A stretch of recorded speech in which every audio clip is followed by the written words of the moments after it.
আসসালামু আলাইকুম সুপ্রিয় নবীন শিক্ষার্থীবৃন্দ, একাদশ শ্রেণীর অনলাইনে ক্লাসে তোমাদেরকে স্বাগত জানাচ্ছি। আশা করি তোমরা সবাই ভালো আছো, নিরাপদে আছো। যে যেখানেই থাকো না কেন স্বাস্থ্যবিধি মেনে চলো, সুস্থ থাকো। আমি শামিমারা লিজা রংপুর সরকারি সিটি কলেজে উদ্ভিদবিজ্ঞান বিষয়ে প্রভাষক হিসেবে কর্মরত আছি। যেহেতু তোমাদের সামনাসামনি ক্লাস নেওয়া সম্ভব হচ্ছে না, যার কারণে আমরা এই অনলাইনে ক্লাসের আয়োজন করেছি। তো আমি তোমাদের উদ্ভিদবিজ্ঞান বিষয়ে নিয়ে আলোচনা করব। আজকে আমরা উদ্ভিদবিজ্ঞান বিষয়ের প্রথম অধ্যায় কোষ ও এর গঠন এই বিষয়টা নিয়ে আলোচনা করব। তো তোমরা নিশ্চয়ই জানো যে কোষ কি, কারণ আগে থেকে তোমরা জেনে এসেছো যে কোষের সংজ্ঞাটা কি। আমরা জানি যে কোষ হচ্ছে জীবদেহের গঠন ও কার্যকরী একক, এবং এই একক কেন বলা হচ্ছে, কারণ এই কোষের মাধ্যমে উদ্ভিদ তার সমস্ত কার্যাবলীগুলো উদ্ভিদ বা জীব তাদের সমস্ত কার্যাবলীগুলো কি হয়, নিয়ন্ত্রিত হয়। এই কোষের ইতিহাস তোমরা জানো যে 1665 সালে রবার্ট হুক উনি প্রথম এই কোষ প্রাচীরটি দেখেছিলেন। মানে উনি মূলত দেখেছিলেন একটি বোতলের ছিপিকে দেখেছিলেন মাইক্রোস্কোপের নিচে পর্যবেক্ষণ করতে গিয়ে দেখেছেন যে আসলে ছিপির যে কোষ প্রাচীরটা উনি সেটাই আসলে পর্যবেক্ষণ করেছিলেন। তো উনি যখন দেখেছিলেন ছোট ছোট প্রকোষ্ঠ দেখতে পান, যার নাম উনি দিয়েছিলেন সেল বা ছোট প্রকোষ্ঠ বা বায়ুকুঠুরি। পরবর্তীতে ল্যাটিন শব্দ সেলুলা, সেলুলা থেকে এই শব্দটি এসেছে। সেলুলা ল্যাটিন শব্দ, যার অর্থ হচ্ছে প্রকোষ্ঠ।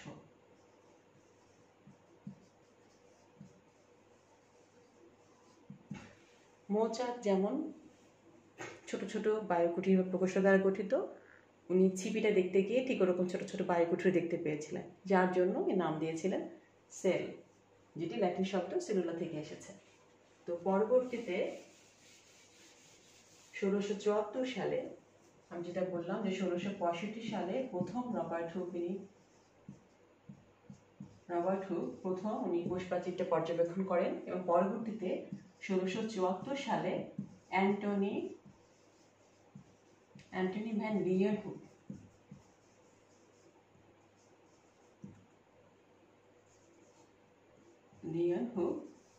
উনি কোষ প্রাচীরের ভিতরে যে সাইটোপ্লাজমের ভিতরে যে অন্যান্য যে সজীব কোষ অঙ্গাণুগুলো আছে উনি সেগুলো পর্যবেক্ষণ করেন। যাই হোক, এই পরবর্তীতে আবার 1838 এবং 1839 সালে 1838 এবং 39 সালে আমরা জানি যে সোয়ান এবং স্লিভেন ওনারা একটি কোষতত্ত্ব প্রদান করেন। তো এই কোষকে আমরা বিভিন্ন ভাগে ভাগ করতে পারি। কিভাবে ভাগ করতে পারি? আমরা কাজের সুবিধার জন্য, মানে শারীরতত্ত্বীয় কাজের উপর ভিত্তি করে কোষগুলোকে দুভাগে ভাগ করা যায়। একটি কি, এটা হচ্ছে দেহ কোষ, অন্যটি হচ্ছে জনন কোষ। এটা হচ্ছে শারীরতত্ত্বীয় কাজের উপর ভিত্তি করে।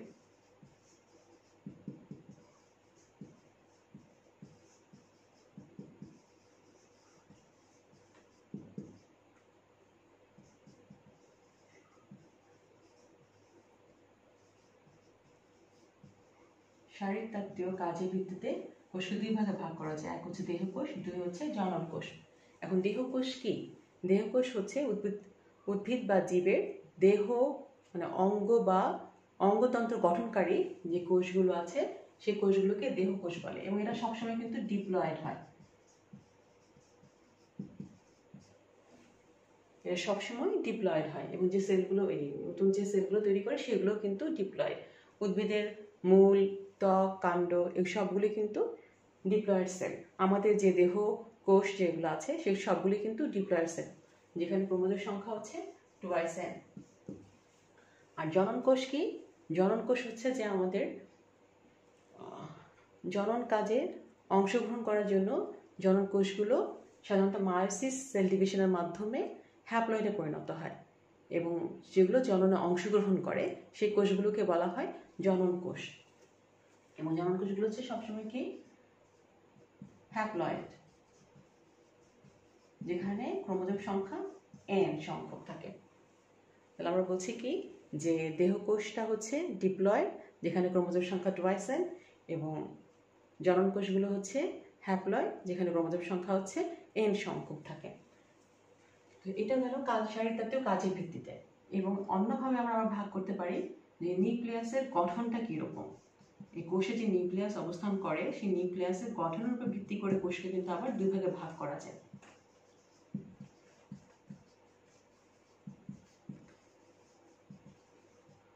ভিত্তি করে আবার দুই ভাগে ভাগ করা যায়। এক হচ্ছে কি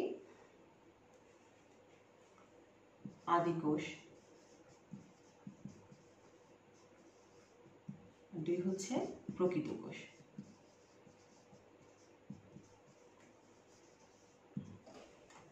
আদিকোষ আর প্রকৃত কোষ। আদিকোষ কাকে বলে? যে কোষে নিউক্লিয়াসটা সুগঠিত নয়, অর্থাৎ যেহেতু নিউক্লিয়াসের গঠনের উপর ভিত্তি করে কোষকে ভাগ করা হয়েছে দুই ভাগে, যেটা আদিকোষ এবং প্রকৃত কোষ। আদিকোষে দেখা যায় যে কি নিউক্লিয়াসটা সুগঠিত থাকে না। থাকে না মানে কি, যে নিউক্লিয়াসে যে নিউক্লিয়ার আবরণ থাকে বা নিউক্লিওলাস থাকে অথবা নিউক্লিয়ার যে দ্রব্য থাকে তার মধ্যে যে কোনো একটা হয়তো বা অনুপস্থিত বা অর্থাৎ নিউক্লিয়াসটা সুগঠিত নয়, সেটাকে আমরা বলছি আদিকোষী জীব। আদিকোষের মধ্যে আবার কি থাকছে না, আদিকোষে কিন্তু আবার অন্যান্য যে কোষীয় অঙ্গাণুগুলো আছে, যেমন কোষে থাকে mitochondria, chloroplast, Golgi body, lysosome ইত্যাদি যে অঙ্গাণুগুলো থাকে, সেই অঙ্গাণুগুলোও কিন্তু এখানে থাকে না। আবরণী বেষ্টিত যে সমস্ত অঙ্গাণুগুলো আছে সেগুলো কিন্তু এখানে থাকেই না, এবং নিউক্লিয়াসের গঠনটাও সুগঠিত নয়। আবার যে ডিএনএ বা ক্রোমোজোম থাকে সেই ক্রোমোজোমটা কিন্তু এখানে থাকে সার্কুলার আকারে, মানে বৃত্তাকার। তো এই জন্য একে বলা হচ্ছে আদিকোষ। এবং আদিকোষের রাইবোজোম হচ্ছে 70S মানে। আর প্রকৃত কোষ কাকে বলে?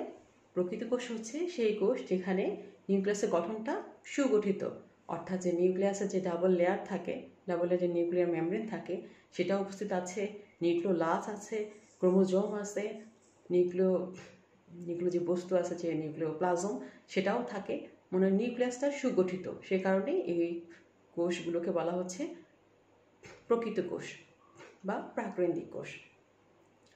তো যে সমস্ত উদ্ভিদ, বিশেষ করে যেমন আদিকোষ ছাড়া, মানে মনেরা রাজ্যের যে সমস্ত জীবগুলো আছে সেগুলো ছাড়া ব্রায়োফাইটস, টেরিডোফাইটস, অ্যাঞ্জিওস্পার্ম, জিমনোস্পার্ম, শৈবাল, ছত্রাক এগুলো কিন্তু হচ্ছে আমাদের প্রকৃত কোষ। ব্যাকটেরিয়া, সায়ানোব্যাকটেরিয়া এগুলো হচ্ছে মূলত আদিকোষ। তো আমরা আশা করি যে আদিকোষ এবং প্রকৃত কোষের মধ্যে পার্থক্যটা কি সেটা বুঝতে পেরেছি।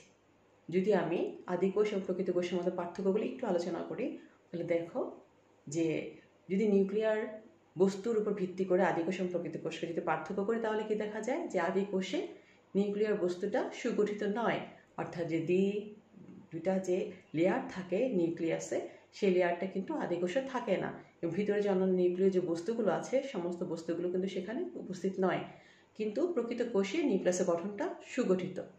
আচ্ছা, রাইবোজোমের ক্ষেত্রে কি? রাইবোজোমের ক্ষেত্রে আদিকোষটা রাইবোজোম হচ্ছে 70S মানের, যেটা 70S মানের, যেটা হচ্ছে 50S ও 30S দুটি সাব ইউনিট নিয়ে গঠিত। এবং প্রকৃত কোষের ক্ষেত্রে রাইবোজোম হচ্ছে 80S মানের, যেটা 60S ও 40S দুইটি সাব ইউনিটে বিভক্ত। আবার আদিকোষে কিন্তু mitochondria, chloroplast, Golgi body, endoplasmic reticulum এগুলো কিন্তু আদিকোষে নেই, কিন্তু প্রকৃত কোষে এই সমস্ত সকল কোষীয় অঙ্গাণুগুলো কিন্তু উপস্থিত। আবার আদিকোষগুলো সাধারণত দ্বিভাজন প্রক্রিয়া বা অ্যামাইটোসিস প্রক্রিয়ায় বংশবৃদ্ধি করে, আর প্রকৃত কোষগুলো সাধারণত মায়োসিস বা মাইটোসিস প্রক্রিয়ায় বংশবৃদ্ধি করে। এইগুলো হলো মূলত আদিকোষ এবং প্রকৃত কোষের মধ্যে পার্থক্য। এছাড়া আমরা যে বললাম যে আদিকোষ এবং প্রকৃত কোষ, বললাম যে প্রকৃত কোষটা কি উদ্ভিদ কোষ এবং প্রাণী কোষ সেগুলো কিন্তু প্রকৃত কোষের অন্তর্ভুক্ত। তো সেখানেও কিন্তু উদ্ভিদ কোষ এবং প্রাণী কোষের মধ্যেও কিন্তু পার্থক্য রয়েছে। প্রকৃত কোষ দুটি হওয়া সত্ত্বেও কিছু কিছু পার্থক্য দেখা যায়। কিরকম পার্থক্য দেখা যায়? দেখা যায় যে উদ্ভিদ কোষের মধ্যে কোষ প্রাচীর থাকে, যেটা প্রাণী কোষে থাকে না। এটাই হচ্ছে মূলত উদ্ভিদ কোষ এবং প্রাণী কোষের মধ্যে মূল পার্থক্যটা। এছাড়াও আরও আছে কি, যে উদ্ভিদ কোষে কিন্তু ক্লোরোপ্লাস্ট থাকে, প্রাণী কোষে ক্লোরোপ্লাস্ট থাকে না। এবং প্রাণী কোষে কোষ প্রাচীর না থেকে সেখানে কিন্তু সবসময় কোষ ঝিল্লি থাকে। আবার উদ্ভিদ কোষের ক্ষেত্রে কিন্তু নিউক্লিয়াসটা মাঝামাঝি জায়গা থাকে না, এক পাশে থাকে, ওইখানে মাঝামাঝি জায়গায় ভ্যাকুলটা অবস্থান করে। আর প্রাণী কোষের ক্ষেত্রে দেখা যায় যে সেন্ট্রালি নিউক্লিয়াসটা থাকে, যার জন্য ভ্যাকুলগুলো ছোট ছোট থাকে। আবার দেখা যাচ্ছে যে প্রাণী কোষে সেন্ট্রিওল থাকে, কিন্তু উদ্ভিদ কোষে সেন্ট্রিওল থাকে না। আর প্রাণী কোষের ক্ষেত্রে লাইসোজোম থাকে, যেটা উদ্ভিদ কোষে এসফেরোজোম নামে পরিচিত। উদ্ভিদ কোষে ক্লোরোপ্লাস্ট থাকে, কিন্তু প্রাণী কোষে ক্লোরোপ্লাস্ট থাকে না।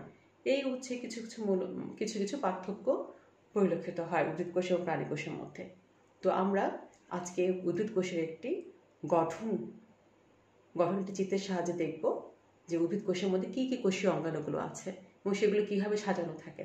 আজকে শুধুমাত্র উদ্ভিদ কোষের চিত্রটা আমরা এই ক্লাসে দেখব। নেক্সট ক্লাসে আমি তোমাদের উদ্ভিদ কোষের যে বিভিন্ন কোষীয় অঙ্গাণুগুলো আছে তার একটি একটি করে বিস্তারিত ব্যাখ্যা করব। তো চলো আমরা বোর্ডে একটু উদ্ভিদ কোষের চিত্রটা লক্ষ্য করি।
এটা যদি একটা উদ্ভিদ কোষের চিন্তা করি, একেবারে ভিতরে যে লেয়ারটা আছে তাকে বলছে কোষ ঝিল্লি।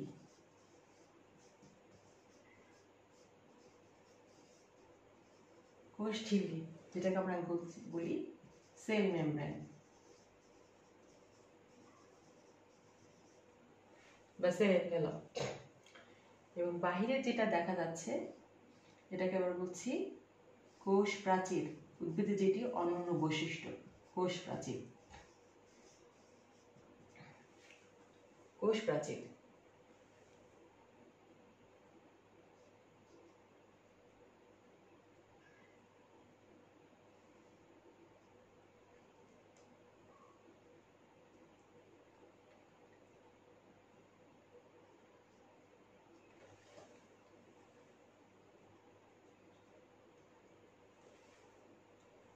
কোষ প্রাচীর, কোষ ঝিল্লি, কোষ প্রাচীর। কোষ প্রাচীর কিন্তু ভিতরে কিন্তু এই লেয়ারটাও কিন্তু কোষ প্রাচীরের। এবং দেখো এই এই যে মাঝে মাঝে যে কিছু ছিদ্র দেখা যাচ্ছে এটাকে আমরা বলছি পিট। যখন আমরা কোষ প্রাচীর পড়বো, বিস্তারিত যখন কোষ প্রাচীর নিয়ে আলোচনা করব তখন পিট, পিট মেমব্রেন এই বিষয়গুলো নিয়ে দেখাবো।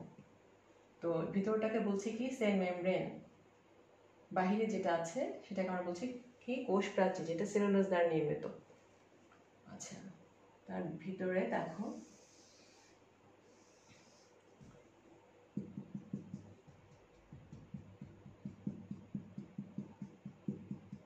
ভিতরে যে একটা বড় স্পেস দেখা যাচ্ছে তাকে বলা হচ্ছে ভ্যাকিউল বা কোষ গহ্বর।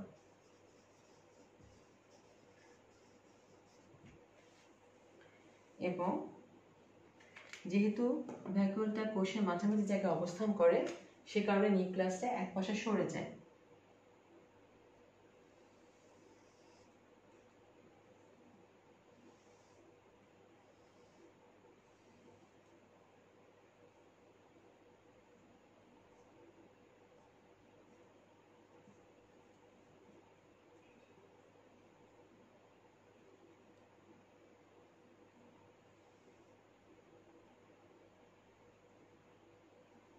নিউক্লিয়াসটি দুটি মেমব্রেন দ্বারা গঠিত, যেটাকে নিউক্লিয়ার মেমব্রেন বলি বা নিউক্লিয়ার এনভেলপ বলি।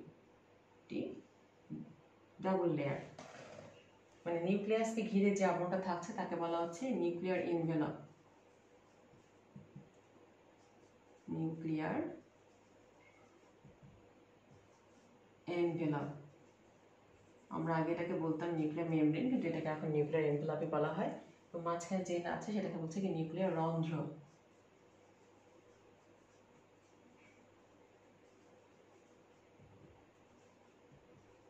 নিউক্লিয়ার রন্ধ্র। এবং মাঝে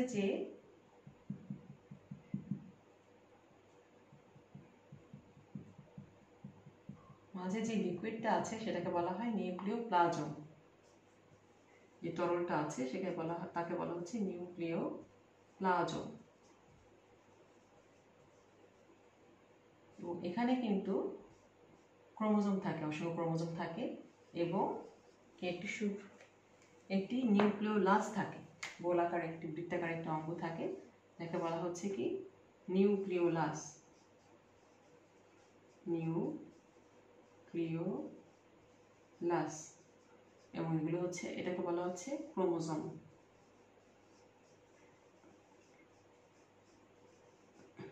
এবং এই সমস্ত অংশটাই কিন্তু কি নিউক্লিয়াস। এই সমস্ত অংশটাকে বলা হচ্ছে নিউক্লিয়াস। অর্থাৎ একটি নিউক্লিয়াসে কতগুলো অংশ থাকে? নিউক্লিয়ার রন্ধ্র থাকে, নিউক্লিয়ার এনভেলপ থাকে, নিউক্লিওপ্লাজম থাকে, নিউক্লিওলাস থাকে এবং ক্রোমোজোম থাকে। এই সমস্ত অংশটাকে নিয়েই হচ্ছে মূলত নিউক্লিয়াস। তবে এই নিউক্লিয়াসের কিন্তু এন্ডোপ্লাজম রেটিকুলামের সাথে যুক্ত থাকে। কিরকম এটা দেখাচ্ছি ছবিটা এঁকে।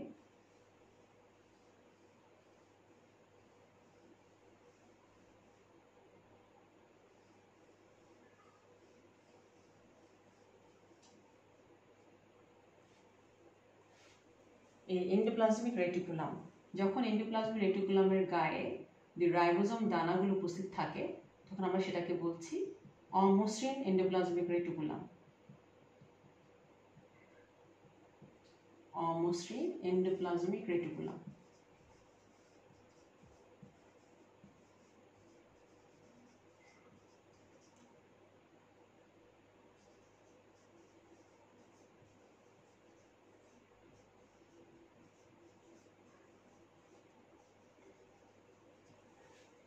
মসৃণ এন্ডোপ্লাজম রেটিকুলাম।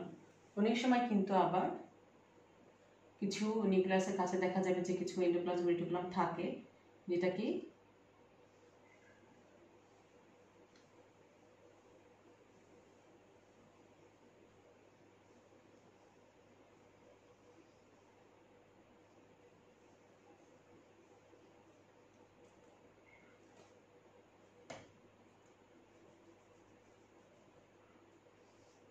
যার গায়ে কোনো রাইবোজোম দানা থাকে না, তখন সেটাকে আমরা বলছি মসৃণ এন্ডোপ্লাজম রেটিকুলাম।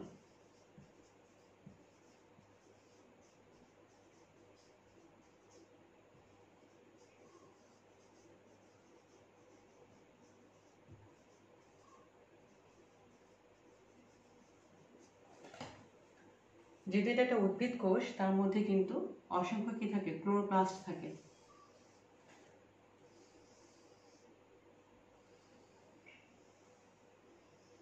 এবং ক্লোরোপ্লাস্ট কিন্তু বাই লেয়ার, দুইটা লেয়ার থাকে।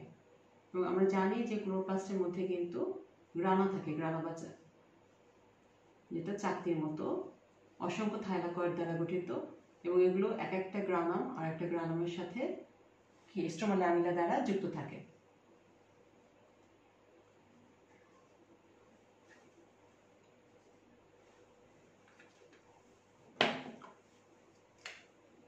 দেখো আমরা বলছি ক্লোরোপ্লাস্ট।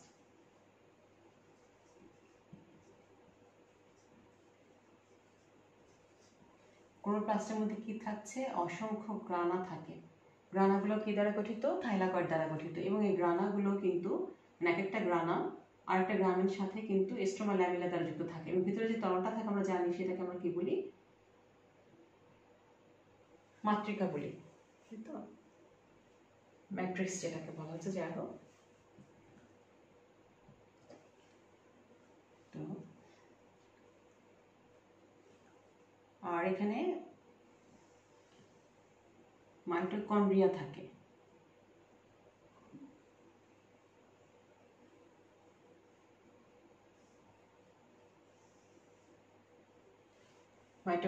মাইটোকন্ড্রিয়ার গায়ে কিন্তু অসংখ্য অক্সিজোম থাকে। এই যে এই ভিতরে ভাঁজগুলোকে বলা হচ্ছে ক্রিস্টি। এই ক্রিস্টির গায়ে অসংখ্য কি থাকে, অক্সিজোম থাকে। এটাকে বলছে মাইটোকন্ড্রিয়া।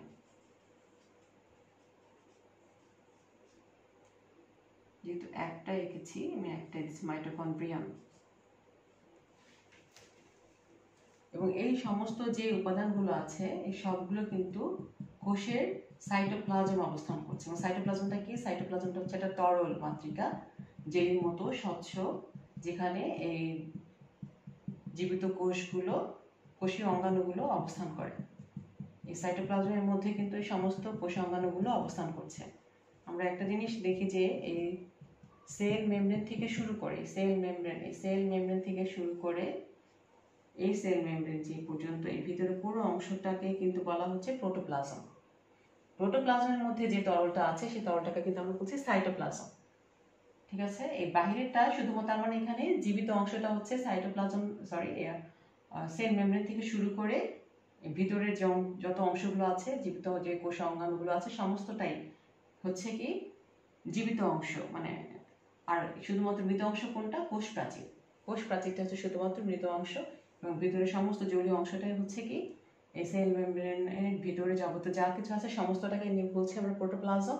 এবং ভিতরে যে তরলটা আছে, সেই তরলটাকে যেটার মধ্যে এই কোষ অঙ্গাণুগুলো ভেসে আছে, সেটাকে আমরা বলছি সাইটোপ্লাজম। এবং এখানে কিন্তু কি থাকে, রাইবোজোম থাকে, অসংখ্য রাইবোজোম থাকে। অনেক ক্ষেত্রে রাইবোজোম গোলাকার হয়ে অবস্থান করে, যেটাকে আমরা বলি পলিজোম বলি, মুক্তার মালার মতো থাকে, পলিজোম বলা হয়। আসছে না কেন,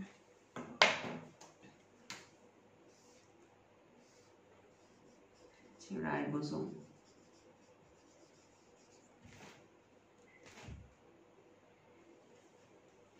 এছাড়া প্রাণী কোষে যেরকম লাইসোজোম থাকে, এখানেও কিন্তু লাইসোজোম থাকে। তো উদ্ভিদ কোষের ক্ষেত্রে সেটাকে বলা হচ্ছে এসপেরিওজোম। এসপেরিজোম।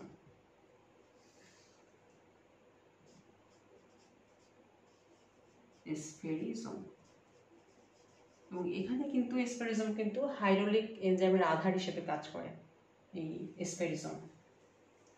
এছাড়া কোষে থাকে আরও কিছু অঙ্গাণুগুলো, আরও কিছু অঙ্গাণু আছে, যেমন কি গলজি বডি থাকে,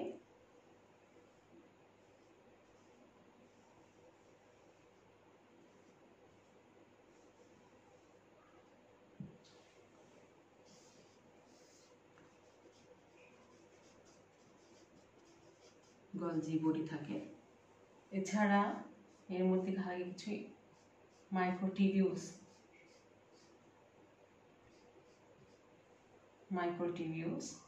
যেটা স্কেলিটন হিসেবে কাজ করে,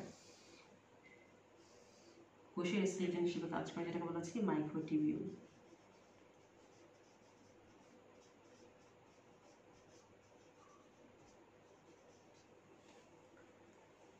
এছাড়া কিন্তু দেখা যায় যে কোষের বাইরে থেকে, কোষপ্রাচীর বাইরে থেকে কিছু পেরিওডোসাইটিক ফোসকাও বের হয়। তো যাই হোক, আমাদের মূলত যে মূল যে কিছু কোষীয় অঙ্গাণু সেগুলোর নামগুলো আমি বললাম, চিত্রতেও সেগুলো দেখালাম।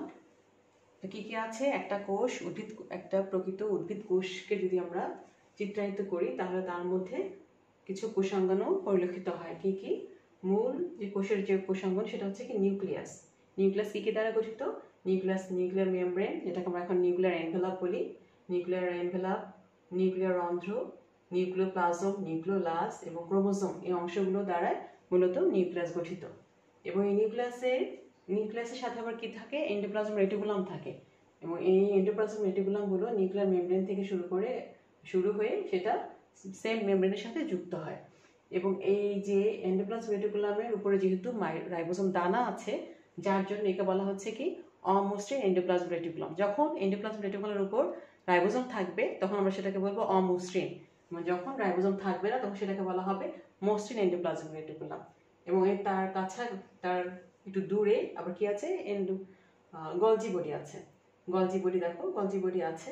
এবং উদ্ভিদ কোষের কিন্তু এই আরেকটা গুরুত্বপূর্ণ উপাদান হচ্ছে ক্লোরোপ্লাস্ট, কারণ উদ্ভিদ ক্লোরোপ্লাস্টের সাহায্যে কিন্তু শর্করাজাত খাবার তৈরি করে, আমরা জানি। তো এই ক্লোরোপ্লাস্টে হচ্ছে দুইটা লেয়ার থাকে, এবং তার মধ্যে কি থাকে? স্ট্রোমাগুলো থাকে, স্ট্রোমা, গ্রানা, এগুলো থাকে। এবং এই যে গ্রানামগুলো একটার সাথে আরেকটা সাধারণত কি স্ট্রোমা ল্যামিনাম দ্বারা যুক্ত থাকে। এছাড়া কোষের আরেকটি ভিতর থাকে কি ভ্যাকুল থাকে। এই উদ্ভিদ কোষের ক্ষেত্রে ভ্যাকুলটা বেশ বড় থাকে, যার জন্য কিন্তু নিউক্লিয়াসটা কি কোষের মাঝখানে ঠিক অবস্থান করতে পারে না। ভ্যাকুলটা বেশখানি জায়গাটা জুড়ে নেয়, যার কারণে নিউক্লিয়াসটা এক পাশে সরে যায়। এবং দেখো এখানে মাইটোকন্ড্রিয়া আছে। কোষে কিন্তু অসংখ্য মাইটোকন্ড্রিয়া থাকে, অসংখ্য কিন্তু ক্লোরোপ্লাস্ট থাকে। আমি এখানে একটা করে এঁকেছি, যেহেতু জায়গার সমস্যা আছে সেজন্য আমি একটা করে দেখিয়েছি। তো এইটা মাইটোকন্ড্রিয়া আমরা জানি মাইটোকন্ড্রিয়া কি শক্তি ঘর হিসেবে পরিচিত। এবং যেখানে কি থাকে?